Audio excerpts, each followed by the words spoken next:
مسطول ماشي مع صاحبه في الشارع، قام قال له يا اخي والله مرتي زعلانه مني لا ايام، نعمل لا شنو يا اخي اديني حل. صاحبه قام قال له دلعها وحسسها انه خايف عليها والحركات بتاعت المسلسلات دي. المسطول قال له خلاص كويس، مشى بيته شاف مرته في المطبخ قاعده تقطع في بطاطس، جا داخل على المطبخ كده وقال لها بالراحه بالراحه عمل حسابك السكين دي بتقطع يدينك. قامت قالت له ما اللي بقطع ايدي دخل علي ده سيدنا يوسف.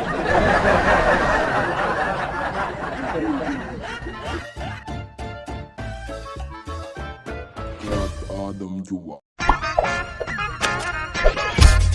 واحدة بايرة ووري شديدة خلاص قامت جرت لصحباتها قالت لهم يا بنات ادوني رقم الشيخ سريع. من استعجالها قامت سجلت الرقم غلط واتصلت طلع على مسطول قال له وقالت له يا شيخنا انا عندي مشكلة والله. قال لها احكي.